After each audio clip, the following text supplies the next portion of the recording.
Well, good evening. It's time to start Vespers. I know we're going to have a lot of people gone this evening, but we are pleased to once again have Dr. Brian Strayer with us from Andrews University. He has been such a godsend to us. It's nice. I say this all the time, but I don't get tired of saying it. It's great to have a person of his magnitude so close that we can call on his resources all the time. And it's very enlightening about the history. I think probably looking at the crowd, except for age, I might be the youngest in an Adventist because I've not been an Adventist all my life. I'm learning quite a bit from Dr. Strayer. Tonight will be the second part of his series on S.N. Haskell. We won't see Dr. Strayer because of his commitments until October. I believe it's the 3rd Sabbath in October. I may be wrong. But he'll be back to complete his series on S.N. Haskell October and November of this year. So as we welcome you again, let's please bow our heads for prayer. Heavenly Father, we thank you so much for Dr. Strayer and his abilities that you've given him and his willingness to share them with us. We just ask you to be with those who still might be working their way here, Lord. Be with them in a special way. And be with our pathfinders away. Give them traveling mercies home tomorrow. In thy name we ask this, amen. Dr. Strayer.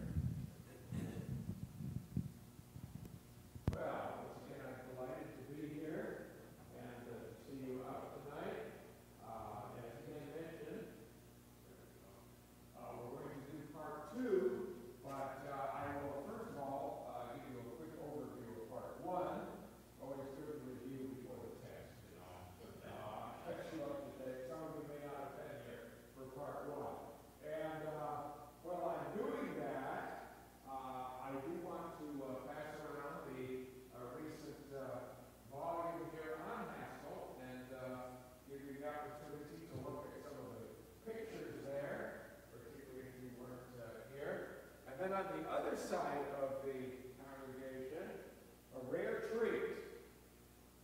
This just came into my hands a few weeks ago, sometime in the 1860s, at one of our General Conference sessions. So from 1863 to 1869, someone put together a lovely collage of 60 Adventist pioneers, including children. All right? Mothers, fathers, children, preachers, and so forth. And so I want to send that around.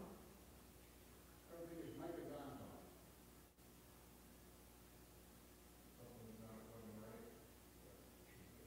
Oh,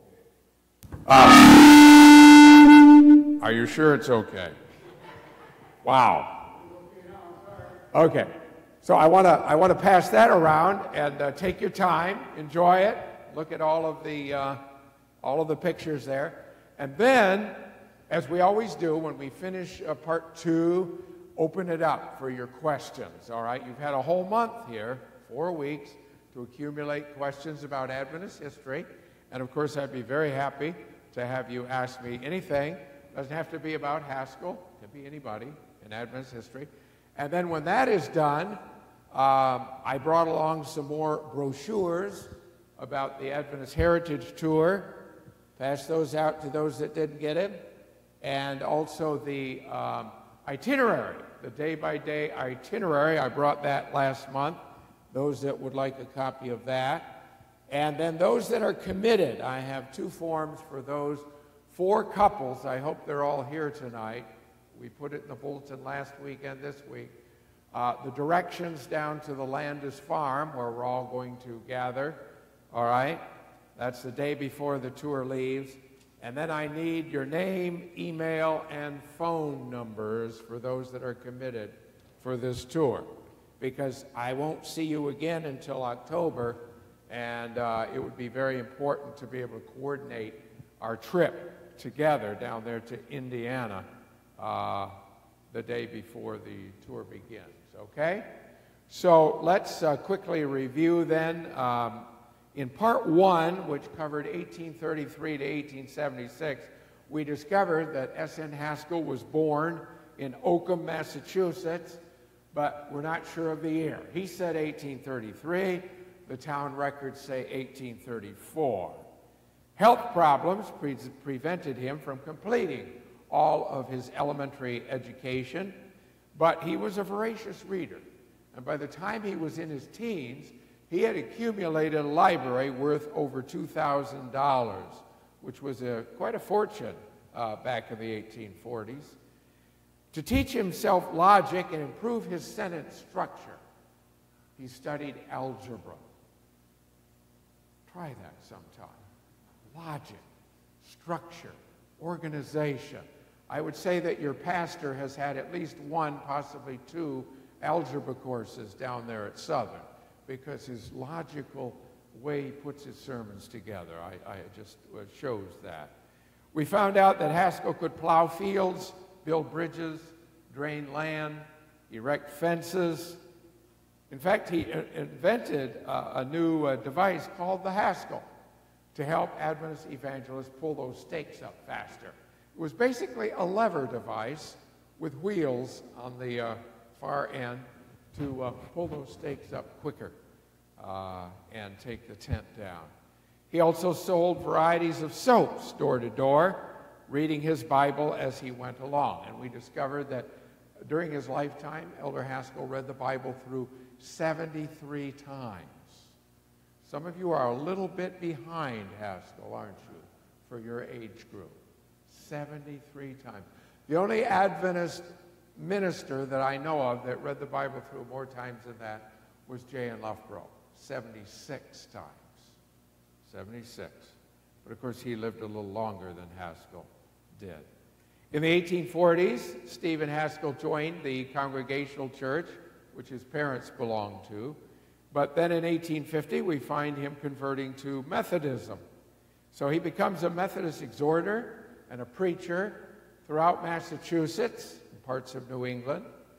And then we discovered, to our shock, I can remember the shocked look on some of your faces, when I told you that in 1851, he got married. He was 17. Mary Howe was 38 and an invalid, and nobody expected her to live very long, but he took good care of his wife. She died at 80, lived a good long life. He converted to Seventh-day Adventism in 1854, thanks to Joseph Bates and the Bible studies that he gave him, and then became a very strict vegetarian. In some circumstances, perhaps a little too strict, because Ellen White had to rebuke him in 1855 for making pork a test of church fellowship up there in New England. She said, the Lord will show his church when the time comes for that. So we learned that Elder Haskell could be somewhat narrow-minded, rigid, judgmental, but he could also be principled, courageous, sincere, and zealous for the truth. Positives and negatives. Haskell accepted Ellen White's testimony and became one of her leading defenders in the denomination. We discovered that he raised up a new church in South Lancaster, Massachusetts, and on our Adventist Heritage Tour, we are going to visit that church as well. It still stands. We discovered that he was a type A choleric. He liked forms and sheets to fill out. You know, they were called blanks back in those days because this showed the progress of the cause. Once he had a lot of statistics at hand, he could show progress and growth. He was ordained in 1868 and became president of the New England Conference in 1870 and served the longest term of any New England Conference president, 1870 to 1887. He vigorously promoted the publishing work. You recall we talked about the Vigilant Missionary Society, which was actually established by 7 women, and the Tract and Missionary Societies, which were outgrowths of the Vigilant Missionary Society, not only in New England, but also in other states and at the General Conference level. So Elder Haskell was a big publishing promoter.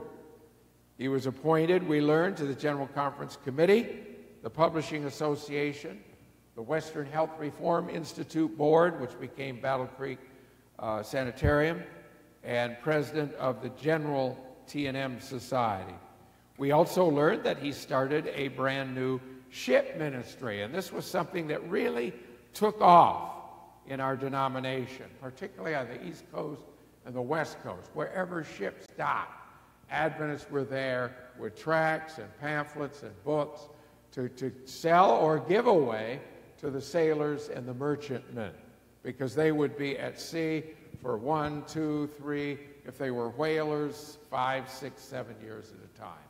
And they appreciated good reading material. So that's your Reader's Digest version of Part 1. Let's go into Part 2 now, 1876 to 1894. By the end of the 1890s, church leaders recognized Stephen Haskell's exceptional administrative abilities and appointed him to several new positions of responsibility. In 1873, he became a member of the General Conference Committee, a member of the Review and Herald Publishing Committee. Between 1879 and 1887, he also served as president of 2 conferences, the New England Conference and the California Conference. Are they right next door to each other? No airplanes, only trains. 2 conferences on opposite coasts of the United States. Obviously, it took him several days to commute by train from one coast to the other. Although Stephen, as we saw in Part 1, had enjoyed little formal education himself, he became a strong promoter of Adventist schools and a founder of several educational institutions. Beginning in 1872, he enthusiastically helped to raise funds to start Battle Creek College in 1874.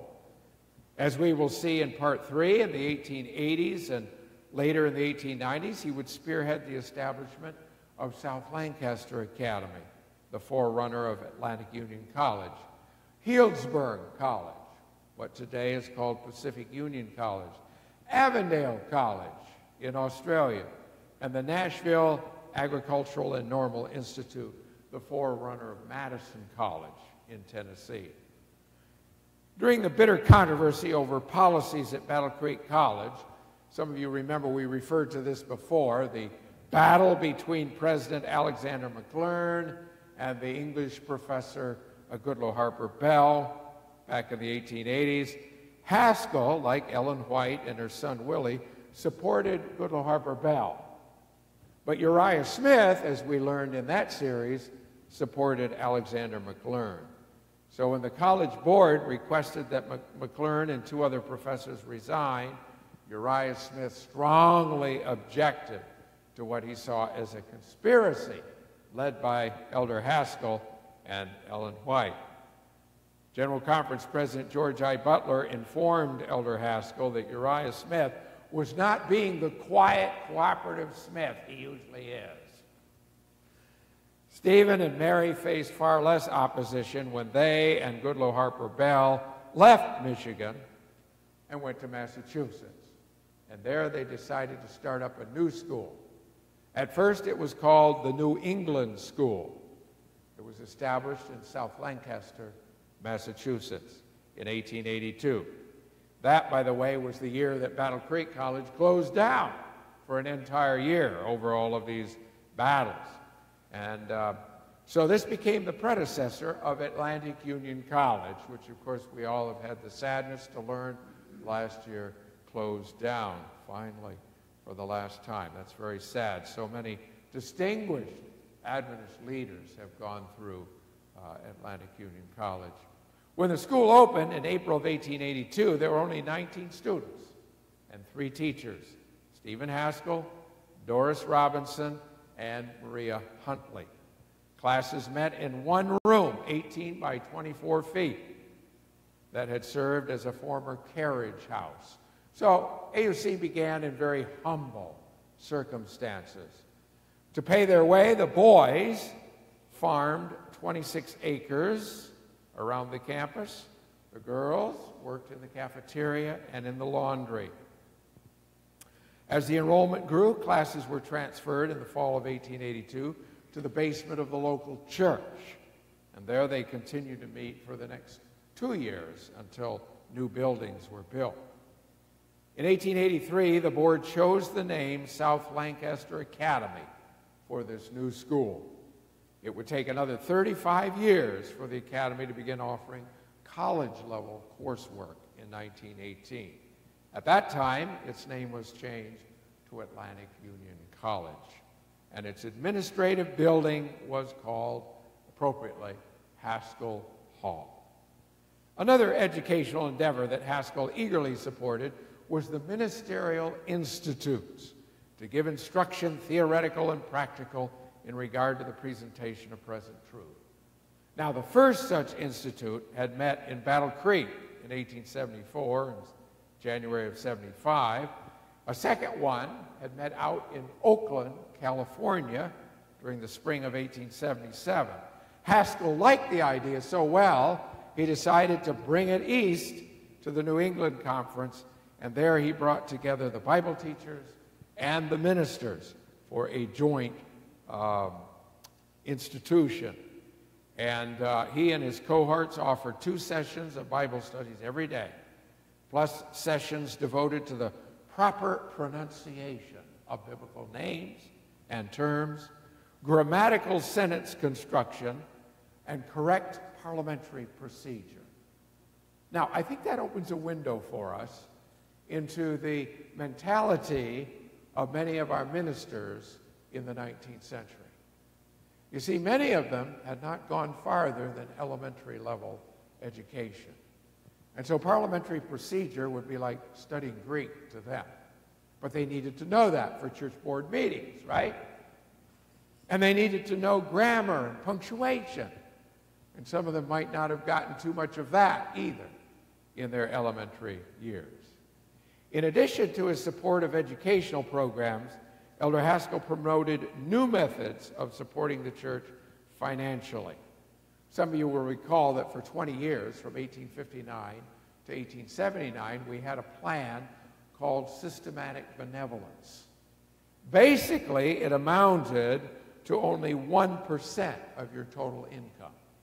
It was a tithing principle, but you took 10% of your increase from this year over last year, and then you tithe that, okay? So it really wasn't a true 10% of the total income.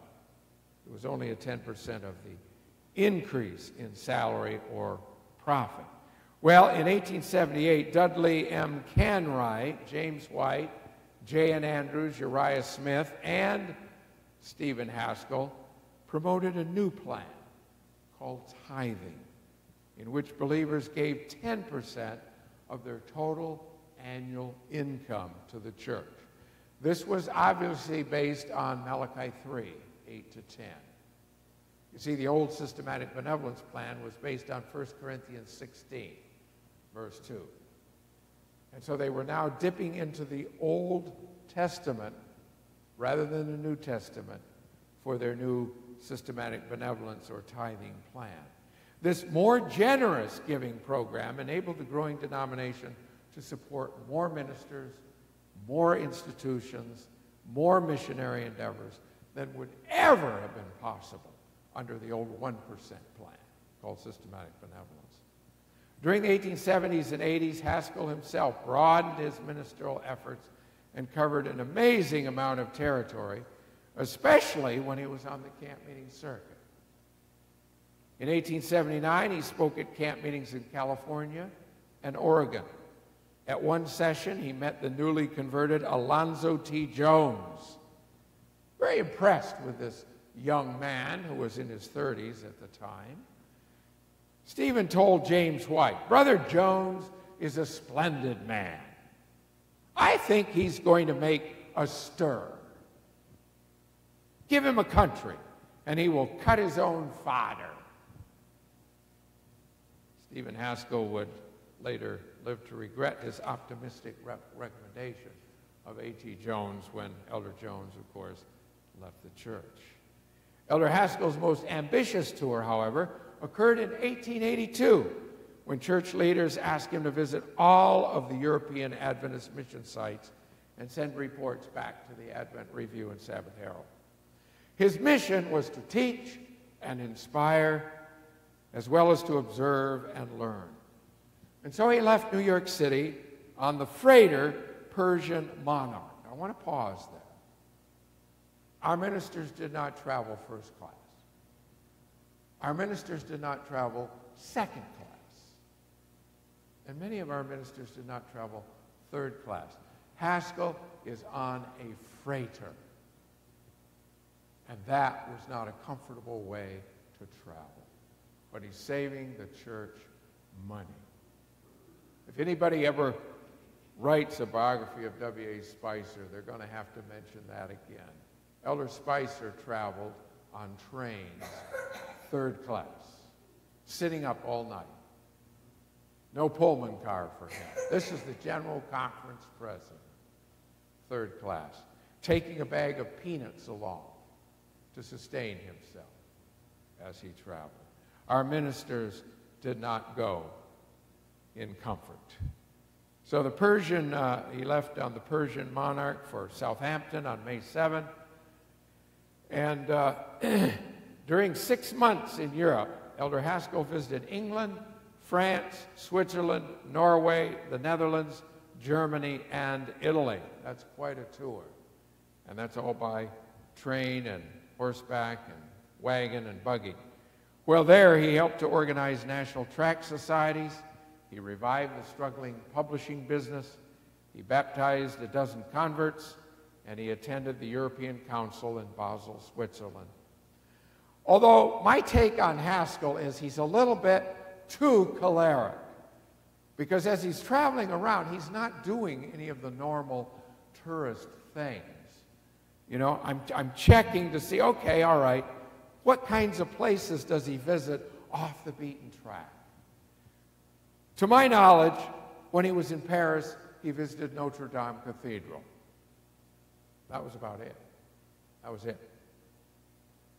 When he was in Italy, he climbed up a steep mountain to visit a Waldensian cave. And then he spent some time with Elder J. N. Andrews, who was dying at the time. Besides preaching and holding communion services, he met with European Adventist leaders to make plans for expansion in the future. Meanwhile, back in Massachusetts, everything at South Lancaster Academy was moving like clockwork, and perfect harmony prevailed among the students and the faculty. The students could now pay most of their tuition and their board by making harnesses, brooms, shoes, dresses, or cutting wood in the wood yard. The constituency raised $12,500 to erect another permanent school building. Although Stephen was fond of these young people, he often did not understand them. He was often a little harsh on these teenagers. And I think probably the main reason was because Stephen and Mary never had any children of their own. Remember, when they married, she was already 38 years of age. So he had never actually been around children, never raised any of his own. So consequently, he could be sharp, he could be harsh, he could be tactless in dealing with students' misbehavior. So Ellen White wrote him another testimony. And this time she admonished him to be gentler, to exercise tact and wisdom, to treat these teenagers with sympathy. This spirit of cheerfulness and hope and joy must be an element in your school, she said. Approve whenever you can. Smile whenever you can. She reminded the faculty of the South Lancaster School that heaven is all smiles and gladness and gratitude, and so should your school campus be. She encouraged him to bring heaven's pure, helpful, holy influence into their lives. And she warned Stephen that I will work against this cold, cast iron, unsympathizing religion as long as I have strength to wield my pen. As if Haskell didn't have enough responsibility already, in 1884, he was elected president of the newly organized Maine Conference, when he was still president of the New England Conference and the California Conference. There was ever a man that needed to be ubiquitous. It was Stephen Haskell. But of course, ubiquity is a divine trait, not a human one. In his so-called spare time, and I would put that in quotation marks, he also popularized a new form of Bible readings. They followed a format that many evangelists and evangelicals were using at that time. So he developed a 10-day course that covered our major doctrinal teachings. And he presented this to the General Conference in Battle Creek. He presented it out at Galesburg College in California and again in South Lancaster. Now, probably most of us today would feel that Stephen Haskell's Bible study techniques did not really encourage much deep study or much contextual background study. It was more like a catechism format: text, question, text, question, text, question. But it did become widely popular among Adventist ministers and teachers at ministerial and teachers' institutes and Bible reading institutes in the 1880s and 1890s. It even gave birth to a short-lived magazine called the Bible Reading Gazette, which was edited by Uriah Smith and W.H. Littlejohn. Its 12 issues included 162 different Bible studies. And it was pocket-sized, so you could fit it in your pocket. You had 162 Bible studies ready to go, drop of a hat. There were all the texts, there were the questions, boom. And those 162 Bible studies included 2,800 questions that were answered by Bible texts. Many years later, these Bible studies were published in book form, in a book some of you older ones will remember. It was called Bible Readings for the Home Circle. Anybody remember that? Bible Readings for the Home Circle. It came out in 1891. My grandfather, an Adventist colporteur, used to sell that door to door. Bible Readings.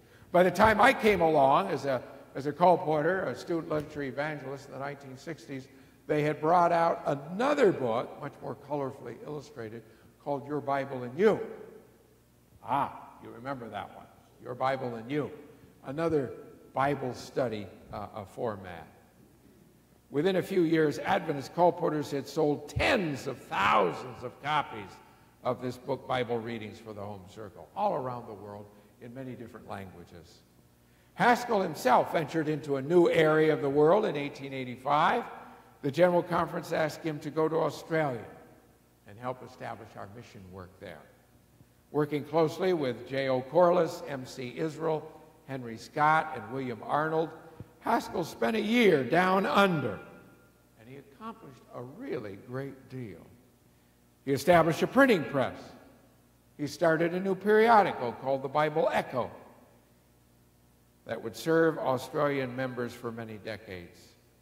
And like J.N. Loughborough, Stephen Haskell decided to teach himself to use a brand new machine that was invented in the 1880s. Anybody guess? The typewriter. Some of our pioneers got on board with that new technology, and some didn't. Ellen White never did.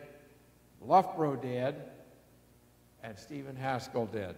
And those of us who are researchers and Adventist history scholars just bless their name for it, because their handwriting was awful to read.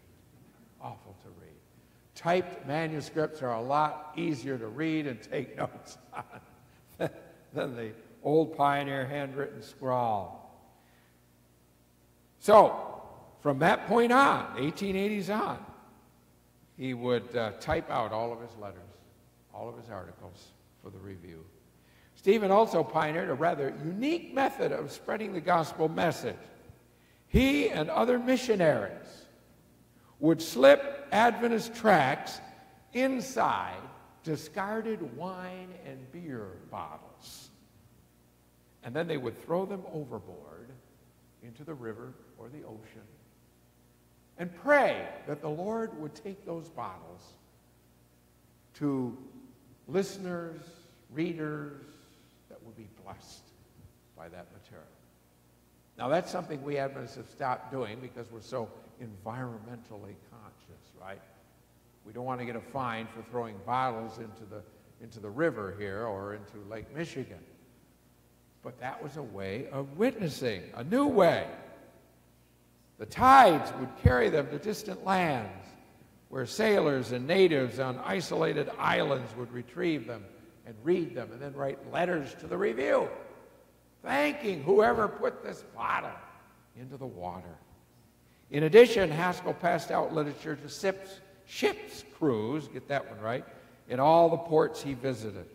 He donated tracts and books to free reading rooms in various cities. He encouraged others to donate Adventist books to public libraries everywhere.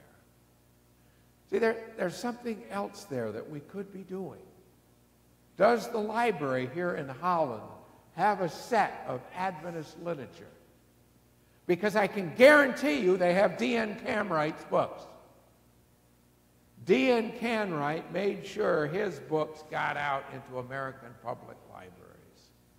We need to be getting Ellen White's books and our other evangelistic material into our public libraries. Our 19th century Adventist pioneers did that. The reading rooms are no longer popular. They've gone by the wayside. There are no such things as free reading rooms. The libraries have basically taken their place. Finally, he also pioneered in Melbourne, Australia, the practice of going door to door, conducting Bible readings and home meetings wherever individuals were curious to know more about their Bibles. And you know, when he knocked on the door, he basically had one question.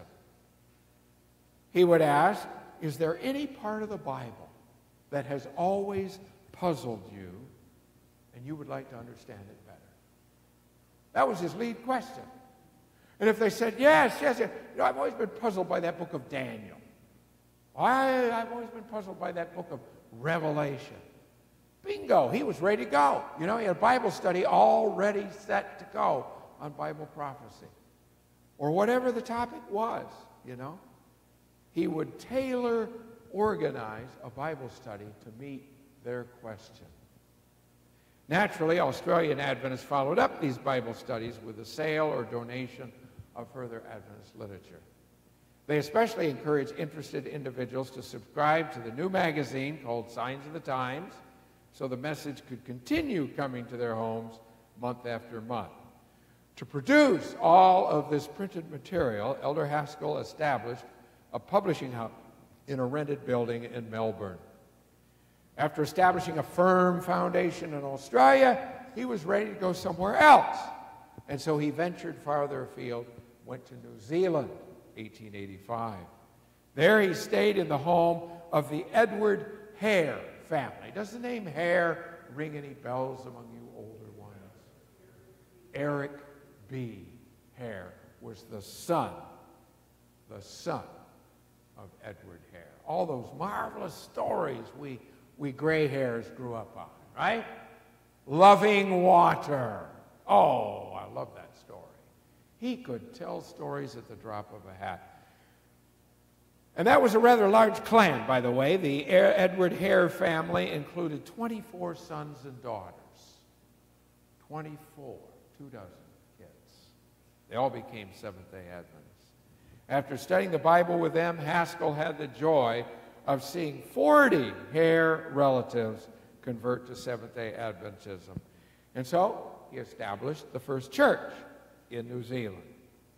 2 years later, in 1887, the General Conference once again sent Elder Haskell to Europe. There he attended the first European camp meeting held at Moss, Norway. And by the way, Ellen White was there as well. They lived in tents. Now that was a novelty to Norwegians. Norwegians never saw a tent. Most of the year it was too cold, right? So to live in a tent made them feel like a gypsy. And they weren't too sure they wanted to adapt to it. But they saw these Adventist ministers from America staying in tents, and so the idea kind of caught on there. In Great Britain, Stephen was elected superintendent of the British mission. One of his first actions was to start a school in London in a rented building. Doris A. Robinson and his wife were called to direct it. And that tiny little school has grown to become Newbold College. You've heard of that, Newbold College. I had the privilege of teaching there in 1990, traded places with the history professor, Harry Leonard. He taught my classes at Andrews, and I taught his there at Newbold. Wonderful experience, wonderful. Loved the place. Women played key roles in the expansion of the work in Britain, and Elder Haskell supported their efforts enthusiastically. He called 3 Bible instructors, Jenny Owen, Helen McKinner, and Hetty Hurd, all the way from America, to start an instructor's training school in London. Meanwhile, Stephen himself assumed the editor's position of the new British paper, The Present Truth, and he moved its headquarters from Grimsby to London. Obviously, the capital city of the British Empire, you gain more PR, more attention, more subscribers there. And so in no time at all, the number of subscribers had jumped from just a handful to 5,000, including 1,000 in South Africa and 600 in Nova Scotia. To liven up its pages, Haskell introduced some black and white woodcuts. But in 1888, he was called home to attend the controversial Minneapolis General Conference session. Haskell chaired the Ministerial Institute that was held prior to that GC session, and he was elected temporary chair of the session itself. You remember, the General Conference president is supposed to chair the session, but Elder G.I. Butler was very gravely ill, actually, and too ill to attend. When the delegates replaced Elder Butler with O.A. Olson, however, they asked Haskell to serve as interim GC president until Olson could arrive in the United States from Europe.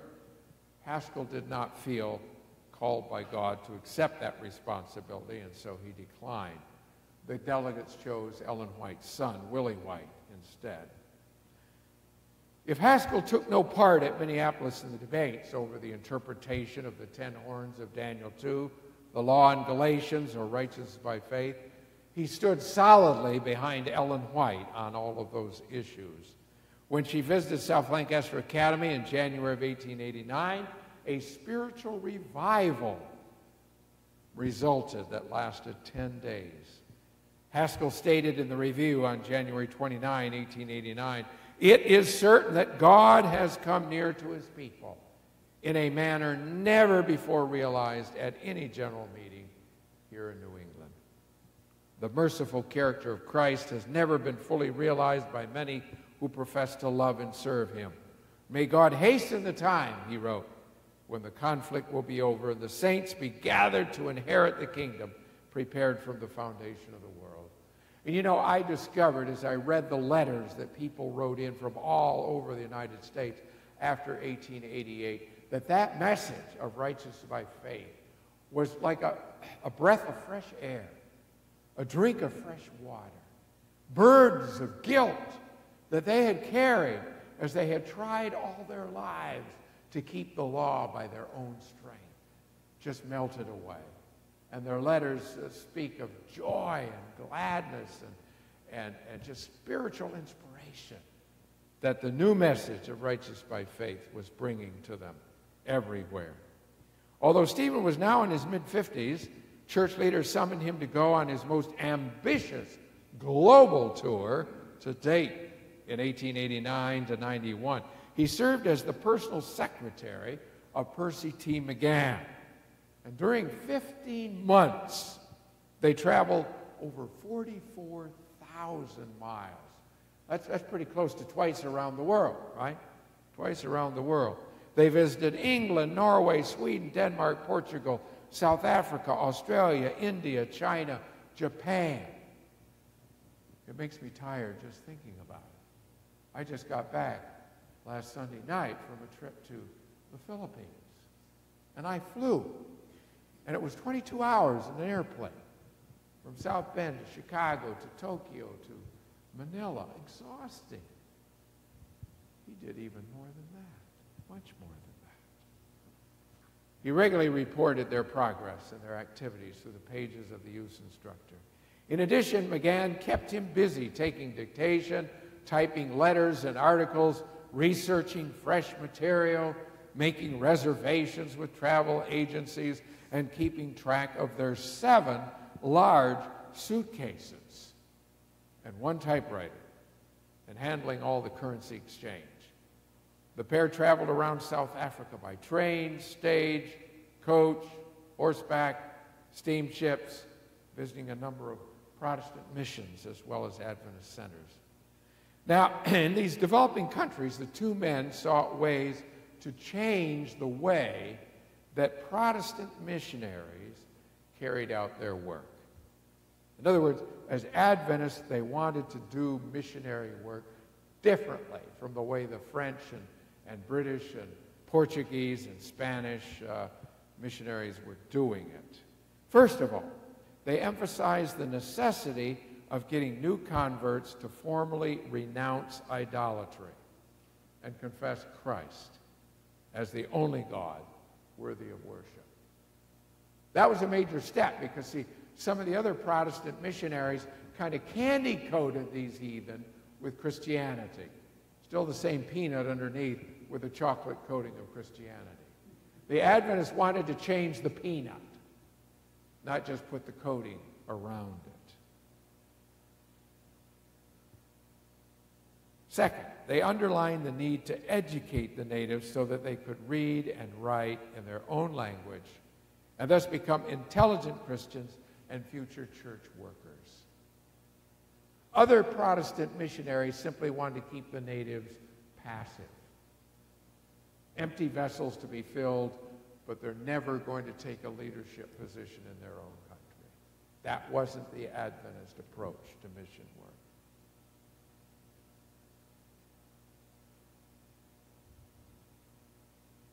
They emphasized the importance as well of adaptability and the harmfulness of adopting a superior attitude. Too often, missionaries from England, France, Spain, Portugal, and the United States would go to Africa with the Bible in one hand and the flag in the other, with a superior attitude that we're better than you, so you better listen to us and adopt all of our ways, not only the Bible, but also our culture. The Adventist missionaries didn't go there with that attitude. In fact, these 2 men urged white foreign missionaries to see the local situation through the perspective of the cultures they sought to reach. Try to see it through their eyes. Walk in their shoes. Don't force them to adopt American ways. Well, McGann and Haskell could adapt to most situations they encountered. When they got to India, they tried one thing that displeased them both. After visiting Calcutta, the Taj Mahal, and the palace of Akbar the Great, they both decided to take rides on an elephant.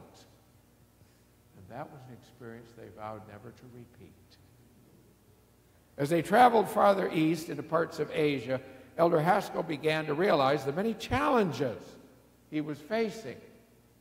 See, Elder Haskell had always reached out to other Christian groups and brought them into Seventh-day Adventism.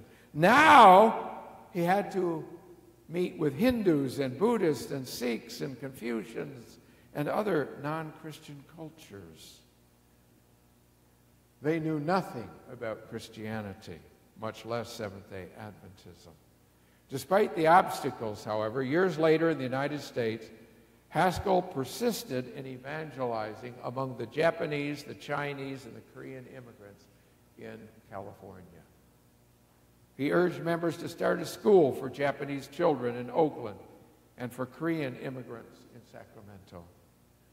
Like the self-supporting missionary Abraham LaRue, Haskell urged church leaders to send missionaries to China and Japan and continue the ministry that LaRue had started with the ship ministry in Asian ports. When he returned to the United States in 1891, Elder Haskell was not granted a vacation to recover from his exhausting world tour. Instead, he found himself once more on the speaking circuit. He preached at camp meetings in Oregon, Washington, and California. Between 1891 and 94, he was elected president of the California Conference. But at that time, the California Conference also included Nevada, Utah, and Arizona. So it was quite a large bit of territory he had to cover.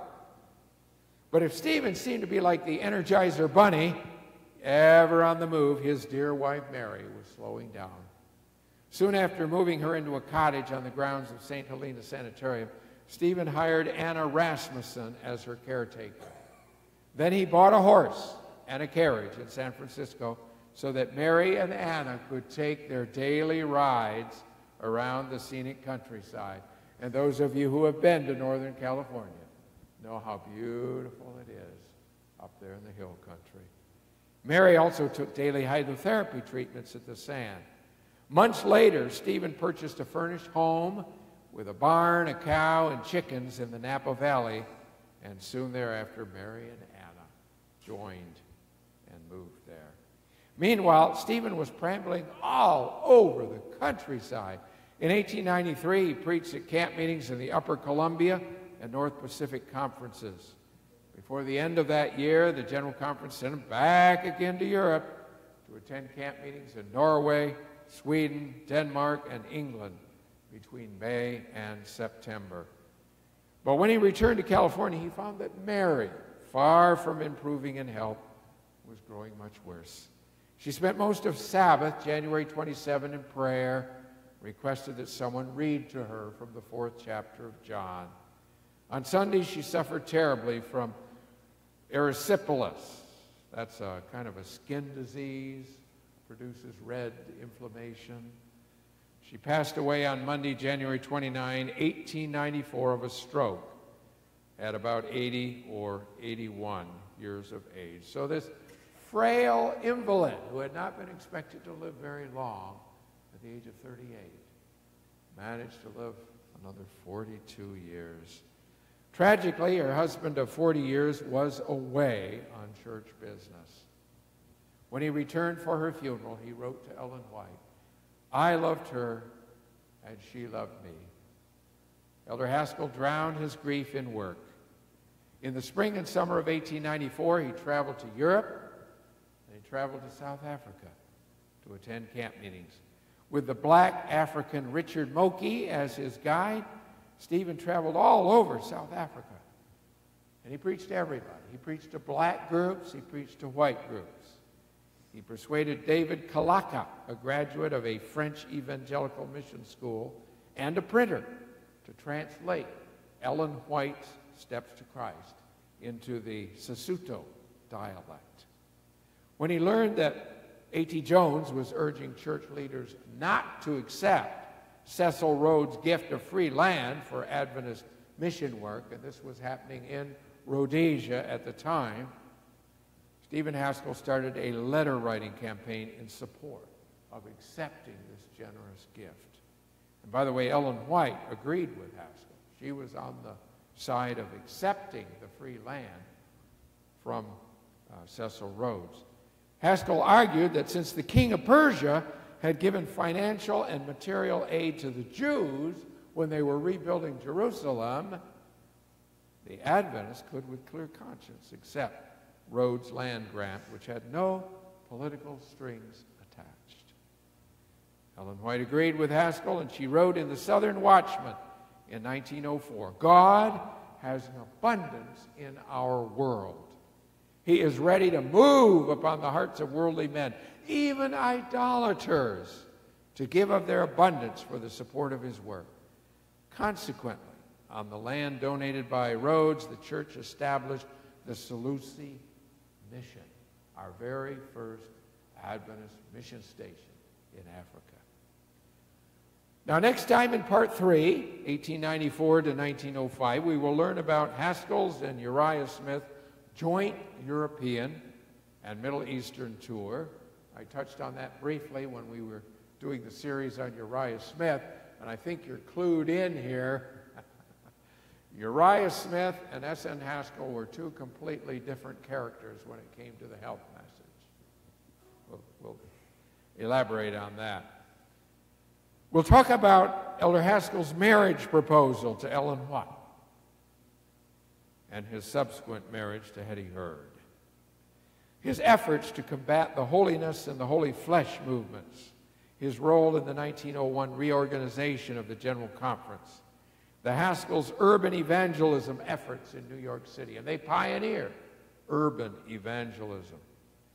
Starting the magazine, The Bible Training School, Stephen's leading role in the daily controversy. It was kind of a tempest in a teapot over a doctrine that most of you haven't even heard of, and his verbal inspiration views toward Ellen White's writing. So that is what's lying ahead in October, when we all get back together again for another part of the Haskell story.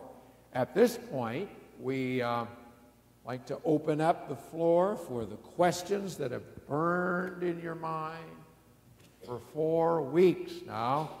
Anything about Adventist history or Haskell or Ellen White or whatever is on your mind. And then we'll talk briefly about the Adventist Heritage Tour.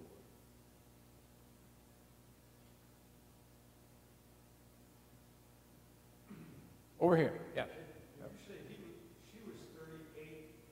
When he married, and he was 17. He was 17. Yeah. So that's one of the places they... Yeah. Did that cause any negative reaction to his... Well, you know, she seldom traveled with him. I mean, she's an invalid, Harold, so she stays at home most of the time.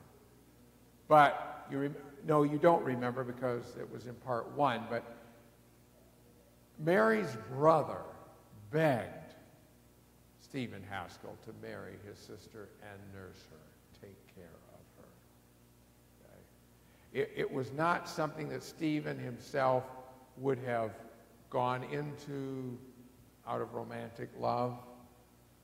This was not that kind of a marriage. I mean, they learned to love each other in the course of living together. But it was a case of, would you please marry my sister and take care of her? She's an invalid, and we don't expect her to live very long. She lived to be 80. Stephen took good care of her. And they became vegetarians. That helped too. And the testimony that I shared in part 1 from Ellen White was, look, vegetarian diet is better than what you're eating now, and exercise. Mary had not been exercising. In her mind, she was an invalid, and she was going to act the part of an invalid. Ellen White said, no, get out, get some sunshine, take walks. And she did. And she got stronger and better, you know, and lived for another 42 years. On another kind of a answer, Harold, this was not uncommon in the 19th century. Maybe to be 21 years older was a bit of a stretch, but it was typical, particularly among the wealthy and upper classes, that the male was much older than the female.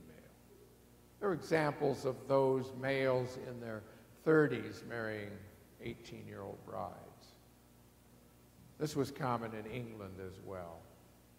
You know, those with the status and the wealth and the aristocratic, you know, background, marrying someone who's very young because it's important to have good, healthy children. So you want a young wife. You want 4, 5, 6 kids. And so it was far more common in the 19th century when marriages were often for money. They were arranged between families. So the concept that we have today of a romantic marriage between a husband and wife, a man and a woman, maybe 2, 3, 4 years apart in age, no, that wasn't part of their social mindset at the time.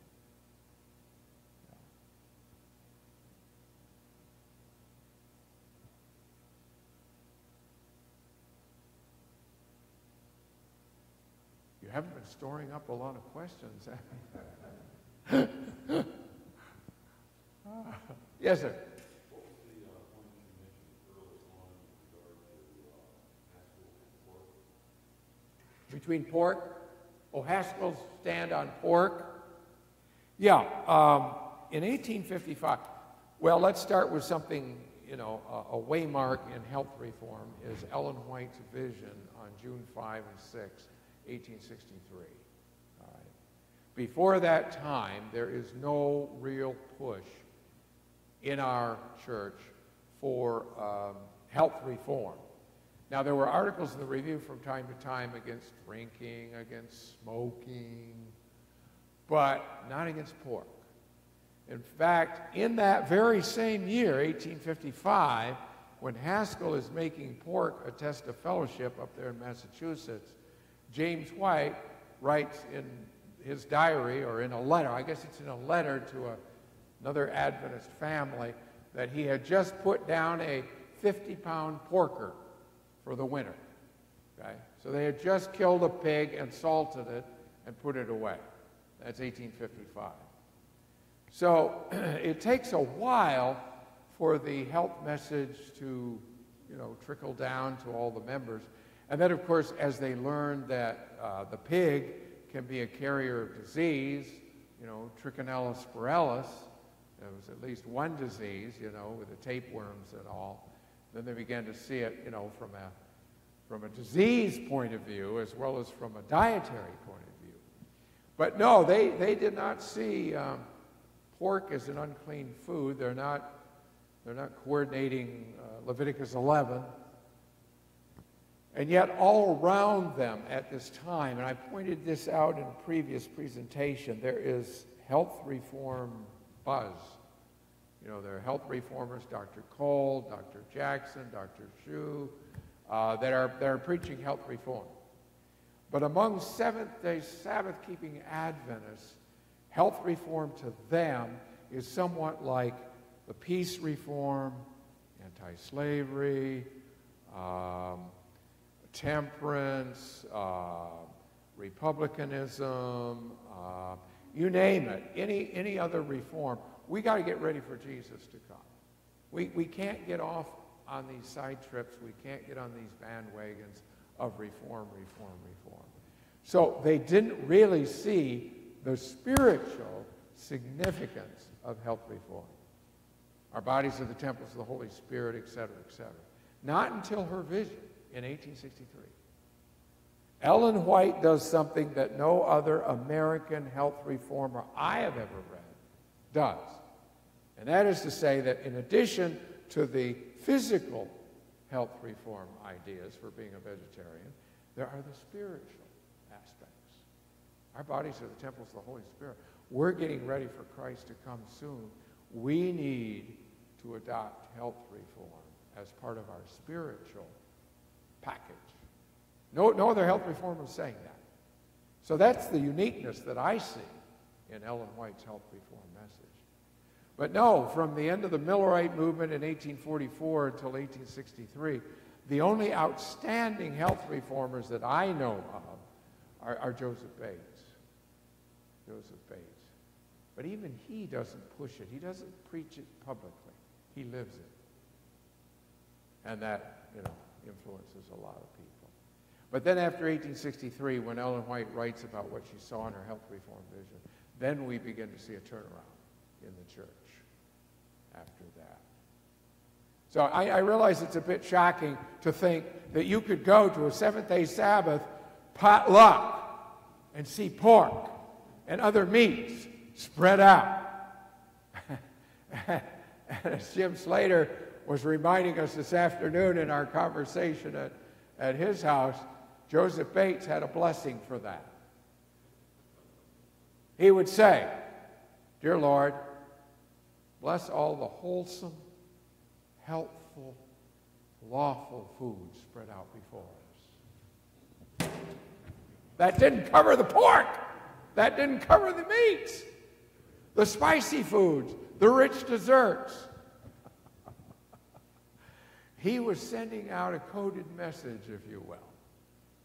And Many of the believers smiled knowingly. They got it. They got it. But he wasn't going to push it. You know, Haskell was pushing it. He was saying, you not only have to be a non-meat eater, you can't eat pork, you've got to be a strict vegetarian, and I'm not going to baptize you unless you are. And Ellen White's saying, whoa, wait a minute. If that's the way God wants the church to go, he will reveal it to the church. Not just a one person like you.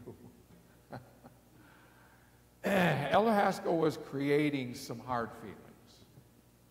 He was too rigid for that particular time period. And later on, of course, within the next 7 or 8 years, Ellen White had this vision, and others began to see, yes, yeah, we really do need to give up not only pork, but meat because of the disease factor, and it'd be a lot healthier without it. And I shared with you when we did the Jay and Loughborough series, his testimony, which is one of the brightest, most exuberant testimonies of the difference between his diet before, he ate meat 3 times a day, and his diet afterwards, when he didn't have any stomach upset, he didn't have any headaches, he didn't have the blahs every spring. He was, you know, healthy, vigorous, young, feeling young, and he lived to be 92. You know, amazing testimony. Made the difference to a lot of our pioneers.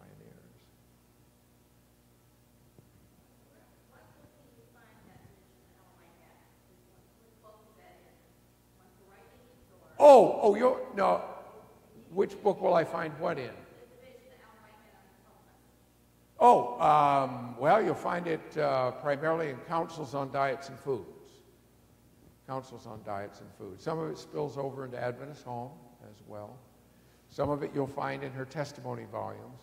But Counsels on Diets and Foods is a compilation of what she wrote on the subject of temperance and diet. So you'll get the main bulk of it there. And camp meeting is coming up, you know. You can get it $10 cheaper probably.